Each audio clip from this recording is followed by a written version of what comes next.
పక్కనే ఉన్నా అన్నా, వచ్చేస్తున్నా. ఇక్కడే ఆపండి. హాయ్ అన్నా, ఎంతైందన్నా? 300 మేడం. 300? బుక్ చేసినప్పుడు 220గా చూపించింది. ట్రాఫిక్ లో వెయిట్ చేసాం కదండి, చార్జెస్ ఈ మధ్య ఇలా కూడా దోచుకుంటున్నారా? ఓకే అయిపోయింది చూడండి. ఏంటి క్యాబ్ తో డిస్కషన్? ట్రాఫిక్ లో వెయిట్ చేసినందుకు కూడా ఎక్స్ట్రా ఛార్జ్ చేశాడు. అదా, మార్కెట్ లోకి క్యాబీ అని కొత్త యాప్ వచ్చింది, అది డౌన్లోడ్ చేసుకో. బుక్ చేసినప్పుడు ఎంత అమౌంట్ చూపించిందో డ్రాప్ లొకేషన్ కూడా అదే అమౌంట్ చూపిస్తుంది, ఎంత ట్రాఫిక్ ఉన్నా సరే. కలిసి వెళ్దాం, క్యాబీతో ఉందాం. Thanks to Cabbie services. Any time on time. Thanks to Cabbie services. Download now.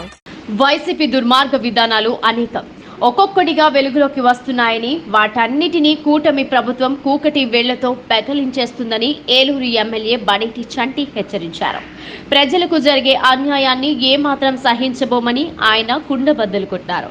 Eluru ASR stadium సమీపంలో ఎటువంటి అధికారిక అనుమతులు లేకుండా నిర్మించిన వైసీపీ జిల్లా కార్యాలయ భవనాన్ని ఏలూరు నగరపాలక సంస్థ కమిషనర్ సంక్రాంతి వెంకటకృష్ణతో కలిసి ఆయన పరిశీలించారు.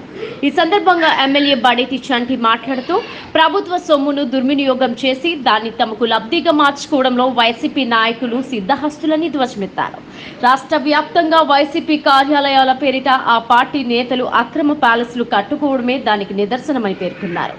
ఏలూరులో గతంలో ఇతరులకు కేటాయించిన స్థలాన్ని గత వైసీపీ పాలకులు అక్రమంగా తమకు బదలాయింపు చేసుకున్నారని, ఇది ఎంత మాత్రం చల్లదని అన్నారు.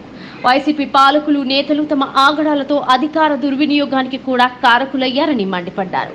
దాదాపు 30 ఏళ్లకు పైబడి కార్యాలయ స్థలాన్ని లీజుకు తీసుకున్నట్లుగా సృష్టించారని, అయితే అందుకు సంబంధించి గతంలో ఎటువంటి చెల్లింపులు చేయలేదన్నారు. ఇప్పుడు హడావిడిగా 12 లక్షల రూపాయలు ఇచ్చి దాన్ని అధికారికం చేయాలని చూస్తున్నారని, ఇది ఎంత మాత్రం సాధ్యం కాదని ఆయన వెల్లడించారు. కోర్టులో ఉన్న భూమిని లీజుకు ఇవ్వడంలో పలువురు జిల్లా అధికారులు ఇతరులు ఉన్నారని తమ దృష్టికి వచ్చిందని, దీనిపై కూడా చర్యలు చేపడతామని హెచ్చరించారు. ప్రస్తుతం వైసీపీ కార్యాలయంగా నిర్మించిన భవనంలో ఉడా కార్యాలయం లేదా ప్రభుత్వ జూనియర్ కాలేజ్ ఏర్పాటుకు చర్యలు తీసుకుంటామని ఎమ్మెల్యే బడేటి చంటి స్పష్టం చేశారు. ఈ కార్యక్రమంలో వివిధ హోదాలలో ఉన్న తెలుగుదేశం పార్టీ నాయకులు పాల్గొన్నారు.